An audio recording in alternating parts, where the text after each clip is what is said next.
Big boss ജാസ്മിനെ വിളിച്ച് പുറത്തെ കാര്യങ്ങളെല്ലാം പറഞ്ഞു കൊടുത്തു എന്നുള്ളതാണ് ഒരു കൂട്ടം ബിഗ് ബോസ് പ്രേക്ഷകർ പറയുന്നത്. ഇത് വളരെ അനീതിയാണെന്നും അവർ പറയുന്നുണ്ട്. ബാക്കിയുള്ളവരെ പോലെ തന്നെയല്ലേ ജാസ്മിൻ, പിന്നെ എന്തിനാണ് പുറത്ത് നെഗറ്റീവ് ആണ് എന്നുള്ളത് ജാസ്മിനോട് പറഞ്ഞു കൊടുത്തതെന്ന്. ജാസ്മിന്റെ വാപ്പയ്ക്ക് പാടില്ല എന്നുള്ള ഒരു എമർജൻസി സിറ്റുവേഷനിലാണ് ബോസ് ജാസ്മിന്റെ വാപ്പ വിളിക്കുന്നുണ്ടെന്ന് പറയുകയും ജാസ്മിൻ സംസാരിക്കുകയും ചെയ്തത്. നമ്മൾ സംസാരിക്കുന്നത് എന്താണ് കാണിച്ചില്ല. പ്രേക്ഷകർ പറയുന്നത് അത് കാണിക്കണമായിരുന്നു എന്നുള്ളതാണ്. കാരണം ബിഗ് ബോസ് ആണോ ഇത് പറഞ്ഞു കൊടുത്തേ എന്നുള്ളത് കുറെ പേർക്ക് സംശയമുണ്ട്. അതിനുശേഷം പുറത്തു വന്ന ജാസ്മിന്റെ ഗെയിം മൊത്തം മാറിയിരിക്കുകയാണ്. ഗബ്രീനെ കാര്യമായിട്ട് അടുപ്പിക്കുന്നില്ല. തിരിച്ചു വന്ന ജാസ്മിൻ വാപ്പയ്ക്ക് പാടില്ല എന്നുള്ളത് പറയുന്നുണ്ടെങ്കിലും സർജറി ഉണ്ടെന്നൊക്കെ പറയുന്നുണ്ടെങ്കിലും കൂടുതലായിട്ട് റിയാക്ട് ചെയ്യുകയും കരയുകയും ചെയ്തത് കണ്ടത് അതിന്റെ പേരിലായിരുന്നില്ല.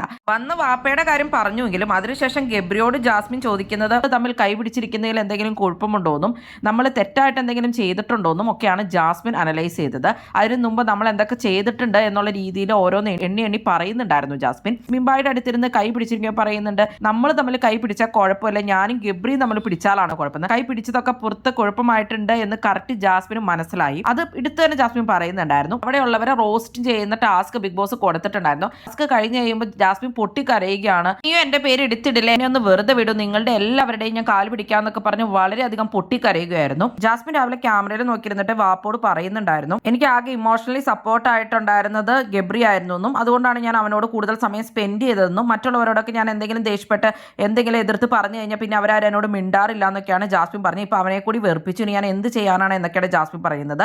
കൺഫഷൻ റൂമിൽ നിന്ന് വന്ന ജാസ്മിന് മറ്റുള്ള കണ്ടസ്റ്റൻസ് ഫേസ് ചെയ്യാനേ പറ്റുന്നുണ്ടായിരുന്നില്ല. അന്ന് രാവിലെ തന്നെ ശ്രീതും ശരണ്യൊക്കെ ആണെങ്കിലും ജാസ്മിനോടും ഗബ്രിയോടും ഇതിന്റെ കാര്യങ്ങൾ സംസാരിക്കുന്നുണ്ടായിരുന്നു. അപ്പൊ ജാസ്മിൻ പറഞ്ഞത്, ഞാൻ ഇമേജ് നോക്കുന്നേ ഇല്ല, ഒരു നാറികൾ ഞങ്ങളുടെ കാര്യത്തിൽ ഇടപെടേണ്ടെന്നൊക്കെയാണ് ജാസ്മിൻ പറഞ്ഞത്. അപ്പൊ ജാസ്മിൻ എല്ലാം കൊണ്ടും കുറ്റബോധവും ഭയങ്കര പേടിയും ഒക്കെ ആയിരുന്നു ജാസ്മിൻ തിരിച്ചു വന്നപ്പോൾ ഉണ്ടായിരുന്നത്. വാപ്പയുടെ അസുഖത്തിന്റെ കാര്യത്തേക്കാൾ കൂടുതൽ ജാസ്മിൻ സംസാരിച്ചത് ഗബ്രിയുമായിട്ടുള്ള റിലേഷൻ നെഗറ്റീവ് ആയി എന്നുള്ള രീതി തന്നെയായിരുന്നു. എന്നെ വെറുതെ വിടും, ഞാൻ നിങ്ങളുടെ കാല് പിടിക്കാം എന്നുള്ളത് മറ്റുള്ള കണ്ടസ്റ്റൻസിനോടൊക്കെ പറഞ്ഞത്. ഇനിയും ഇത് വലിച്ചിടല്ലേ എന്നുള്ളത് ജാസ്മിൻ ഉണ്ടായിരുന്നു. ഇപ്പൊ ജാസ്മിൻ കാണിച്ചുകൊണ്ടിരിക്കുന്നതെല്ലാം ജാസ്മിന്റെ ഗെയിം പ്ലാൻ ആണെന്നാണ് റോക്കി പറയുന്നത്.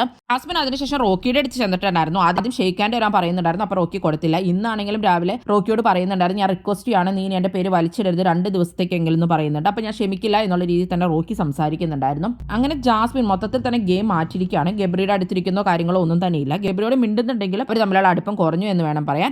ബിഗ് ബോസിലെ പല സീസണുകളിലും കണ്ടസ്റ്റൻസ് പുറത്തുപോയി എല്ലാം അറിഞ്ഞിട്ട് പിന്നീട് വന്ന് ഗെയിം കളിച്ചിട്ടുണ്ട്. അവർ തന്നെ വിന്നേഴ്സുമായിട്ടുണ്ട്.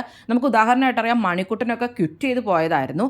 സൂര്യയുടെ പ്രശ്നം ആ സമയത്തൊക്കെ തൻ്റെ ഇമേജ് നെഗറ്റീവ് ആവുമോ എന്ന് പേടിച്ച് തന്നെയായിരുന്നു മണിക്കുട്ടൻ അന്ന് ക്വിറ്റ് ചെയ്തത്. അത് കഴിഞ്ഞ് മണിക്കുട്ടനെ തിരിച്ചു കൊണ്ടുവരികയും മണിക്കുട്ടൻ തന്നെയാണ് വിന്നറായത്. അതുപോലെ തന്നെ കഴിഞ്ഞ സീസൺ അഖിൽ മാരാർ 50ാമത്തെ ദിവസം കണ്ടാന്നുകൊണ്ട് ഹോസ്പിറ്റലിൽ പോവുകയും പിന്നീട് തിരിച്ചു വന്ന അഖിൽ മാരാർ ആദ്യം ഒരു കലിപ്പനായിരുന്നെങ്കിൽ പിന്നീട് ഒരു ശാന്തനായിട്ടുള്ള അഖിൽ മാരാറായിരുന്നു. ശരിക്കും പറഞ്ഞാൽ ഗെയിം പ്ലാൻ മാറ്റിയിട്ടുണ്ടായിരുന്നു. എന്നിട്ട് അഖിൽ മാരാറാണ് വിന്നറായത്. അപ്പോൾ അങ്ങനെയുള്ളത് ബിഗ് ബോസിൽ നടക്കാറുണ്ട്. ഇതിപ്പോൾ ജാസ്മിന്റെ അച്ഛൻ വിളിച്ച് പറഞ്ഞ് അറിഞ്ഞില്ലെങ്കിൽ പോലും ചിലപ്പോൾ അടുത്ത ദിവസം ലാലേട്ടൻ വരുമ്പോൾ ഇവരുടെ കോംബോ നെഗറ്റീവ് ആണെന്നുള്ള രീതിയിൽ ഒരു ഹിന്റ് കൊടുത്താലും ജാസ്മിൻ ഗെയിം പ്ലാൻ മാറ്റുമായിരുന്നു. മറ്റുള്ള സീസണുകളിൽ നമ്മൾ കാണാറുണ്ട്, ഒരു 50ാമത്തെ ദിവസമൊക്കെയാണ് ഒരാൾ ഇത്രയ്ക്കും നെഗറ്റീവ് ആവാറുള്ളൂ. സോഷ്യൽ മീഡിയയിൽ ഇങ്ങനെ ചർച്ചകളൊക്കെ വരാറ്. ഇത് വെറും 10 ദിവസം കൊണ്ടാണ് ഇത്രയ്ക്കും ഒരു നെഗറ്റിവിറ്റി ഉണ്ടായത്. ഈ കോംബോ അല്ലെങ്കിൽ ഇങ്ങനെ തുടർന്ന് പോയാൽ ഇത് കൂടുതൽ നെഗറ്റീവ് ആവുകയുണ്ടായിരുന്നുള്ളൂ. ബിഗ് ബോസ് തന്നെ പറയുന്നുണ്ടായിരുന്നു, തന്നെയല്ലേ വന്നത്, അപ്പൊ തന്നെയല്ലേ കളിക്കണ്ടേ എന്നുള്ളത്. അങ്ങനെ കളി കാണാനാണ് പ്രേക്ഷകർക്കും ഇഷ്ടം. ജാസ്മിനും വാപ്പയും സംസാരിച്ചത് കാണിക്കാത്തത് ശരിയായില്ല എന്നുള്ളതാണ് ഒരു കൂട്ടം ബിഗ് ബോസ് പ്രേക്ഷകർ പറയുന്നത്. ജാസ്മിന്റെ പ്രൈവസി മാനിച്ചത് കാണിക്കാതിരുന്നത് നന്നായിരുന്നു എന്നും ആളുകൾ പറയുന്നുണ്ട്.